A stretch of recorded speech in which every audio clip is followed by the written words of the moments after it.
we're speaking about the mitzvah of Kedoshim Tiyu, that a person cannot be immersed in physicality of the world, even everything, it's within the context that it's permitted.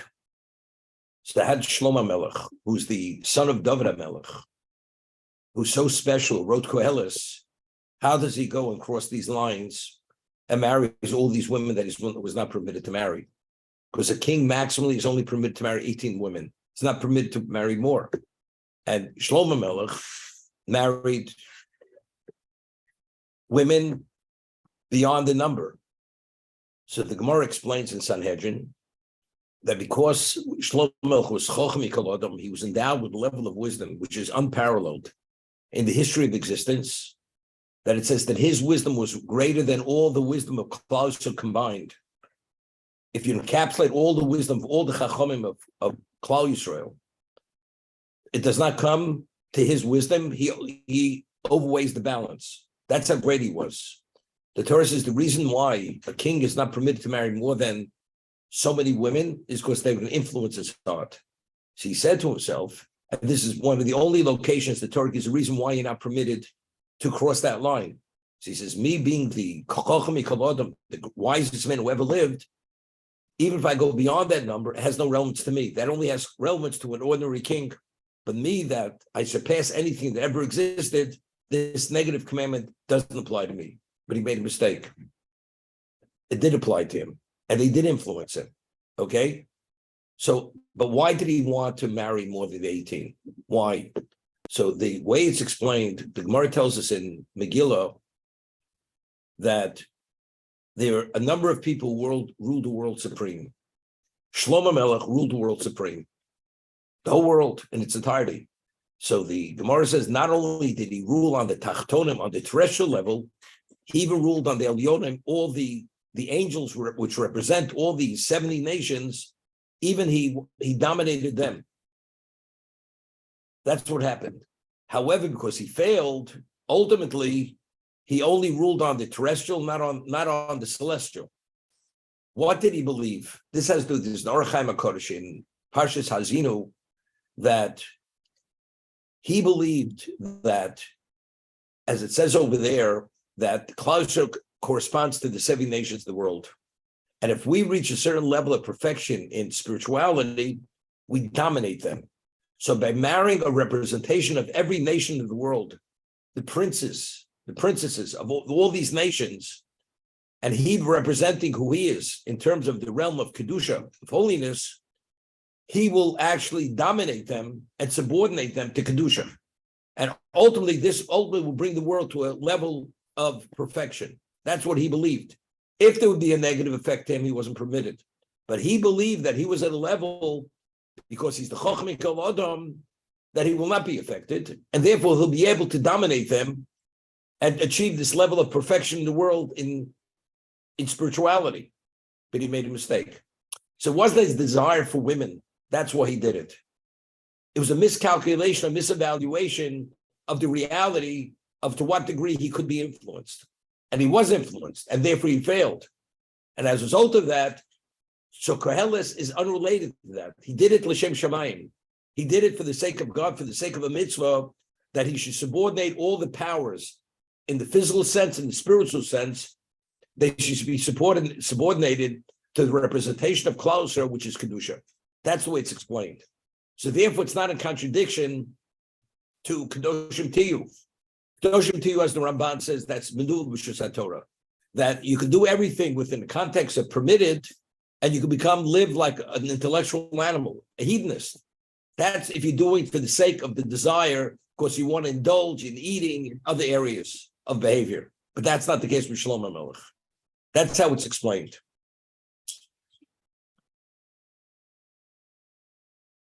Posek Hey. When you bring a sacrifice of Shlomim to Hashem, peace offering, you should do it with the intent to do the will of Hashem, meaning to do it correctly. Now, every korban has its time period when you're permitted to eat it. A shlomim, a peace offering, you're permitted to eat 2 days and a night, meaning the day you slaughter it, the following night and the next day. You're able to eat it till sundown of the second day. That's 2 days and a night, okay? Achatos, let's say kochi kadoshim, the carbon that only a kohen is permitted to eat, that you can only eat the day you slaughter it and the following night. That's yom v'layla, the day and the night. Shlomim surpasses that. Okay? The Toda offering, the thanks offering, although you have the breads, but you also have the animal, which is the equivalent of a shlomim, that you're only able to eat the day and the following night. Although it's kachim kalim, it's something that even an ordinary Jew is permitted to eat. Okay, now what happens at the time of the slaughtering or the time of the sprinkling of blood? The Kohen has a thought which is inappropriate. It's called pigul. When he slaughters it, he has in mind he's going to sprinkle the blood not in its proper time or its proper location. Immediately, when he has that improper thought, the korban becomes invalidated. It becomes pigul. Pigul means it becomes something which is putrid. Now, there's machlokes rishonim, there's an argument rishonim when the Kohen has this improper thought. Is it enough just to have the thought, or he has to verbalize the thought? He has to say, when he slaughters it, I will sprinkle the blood, not in its proper time, not in its proper location. Or he has in mind, this korban will be eaten, not in its proper time, meaning beyond 2 days and a night, or it will be eaten outside Yerushalayim, because kochim kalim are eaten in Yerushalayim. Or if, let's say, kochim kedoshim, the Kohen has in mind, the chatos, the osham, the sin offering, the guilt offering could only be eaten within the confines of the sanctuary. He has in mind it will be eaten outside the sanctuary.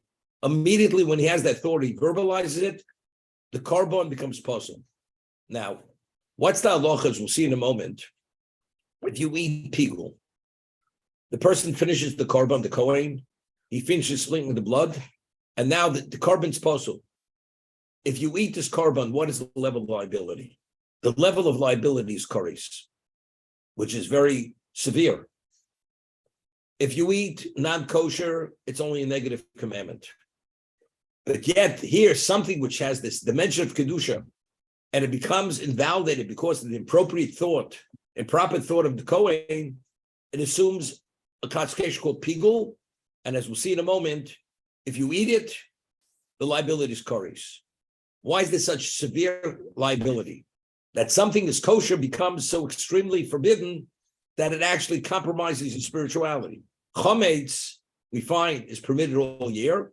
If you eat chometz on Pesach, because of what chometz represents, the liability is koris. If you eat chometz on Pesach, also spiritual excision. That we understand what chometz is. Therefore, it has that level of liability. But why does pigul have such an extreme level of liability? Any worse, any more severe than eating non-kosher? So that we'll see this in a moment. The day that you slaughter it, you can eat it, and the next day. But what's left over for the third day, it's burnt. You burn it. If there's any leftover of the korban, you burn it on the third day in the morning. And if you should eat it on the third day, pigul lo yirotze. It's considered putrefied and it's not accepted. Doesn't say you shouldn't eat it. Initially, if you had that thought when you slaughtered it, to sprinkle the blood, not in its proper time, to eat it, not in its proper time, lo yirotze. It's invalidated. And the one who eats it will carry that sin. Why? Because he desecrated something that was sanctified, consecrated. And that person who eats of it, he'll be cut off from his people, which is koris. Let's see Rashi. Rashi says, to show that it's pigul,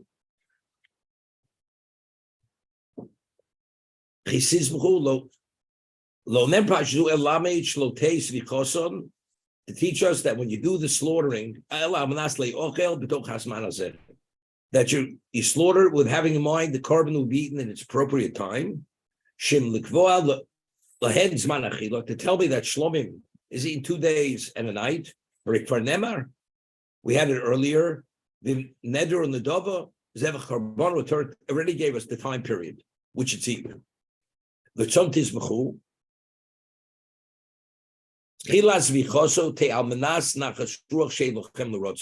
Initially, when the Kohen does the slaughtering, has a mind to do it correctly, to do the will of Hashem. If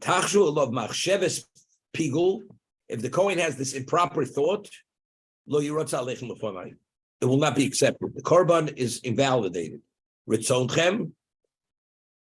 Okay, now let the next pasuk in Rashi. That when you slaughter it, the Kohen he should have in mind that the korban should be eaten in the time that was set, which is within the 2 days and the night, not beyond that.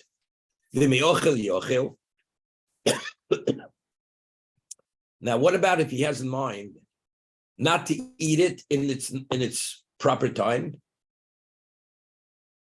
but he has in mind to do the service not in its proper time? He'll sprinkle the blood not in its proper time. The next day, rather than the day that was slaughtered. Okay? So what does it mean? Pigul, Mituav. It's abominated. The korban is abominated with his improper thought. The one who eats it carries the sin. That's noser gomer. What about noser? What about a korban?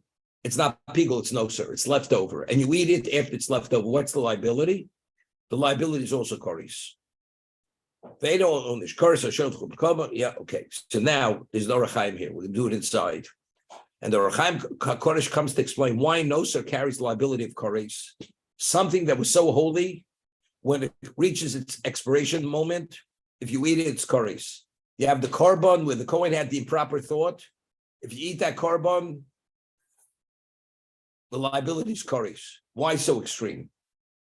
So if you take a look, if you have the Mekaros Gedolos Chumash, he says,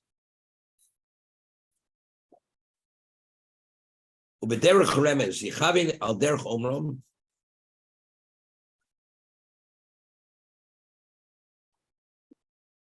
V'nichraso. Why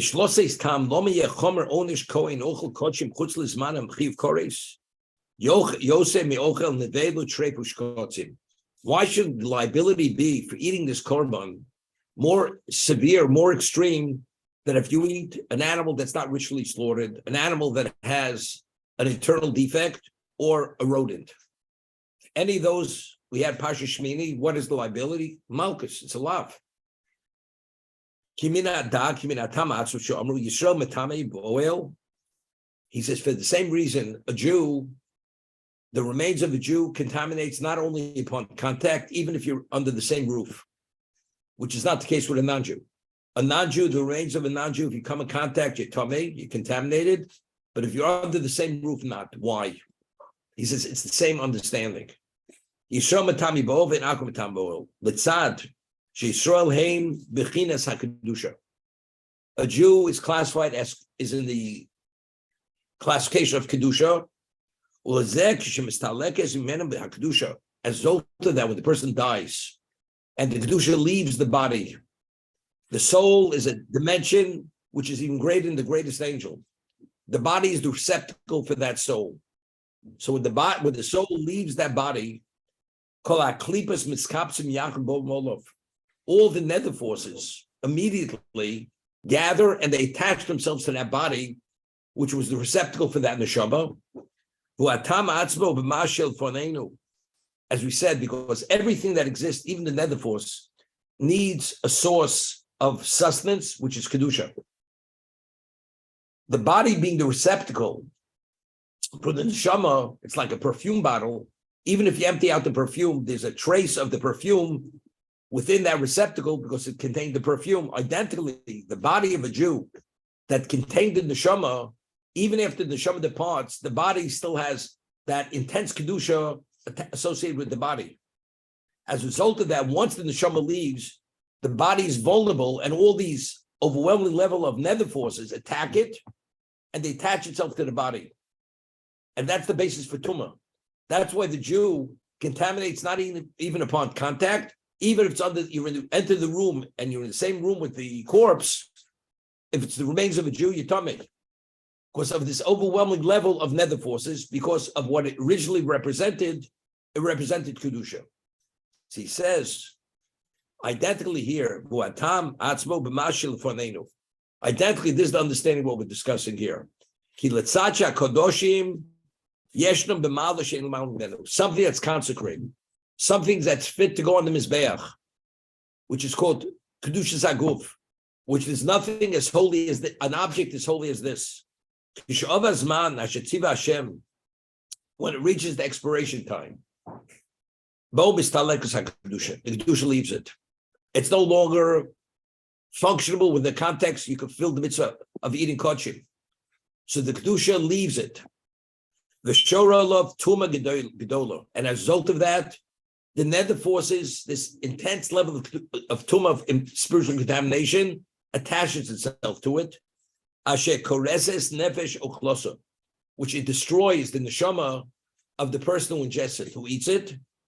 But if you eat other things which are not permitted, meat that's an animal that's not ritually slaughtered, which never had the kedusha, or an animal that has a defect, or rodents, the level of contamination there cannot destroy the soul. And it's enough to be reinstated with malchus alone. One doesn't have to have the experience of koris, because the level of impurity that the Jew ingests or is associated with is not as severe. The more severe it is, the greater the damage. Therefore, it's koris. The veila tray for shkotzim, which never had relevance to the kedusha, it's the prohibition. The prohibition, it's enough to be mitar the neshama. To undergo what? To have lashes. That's enough.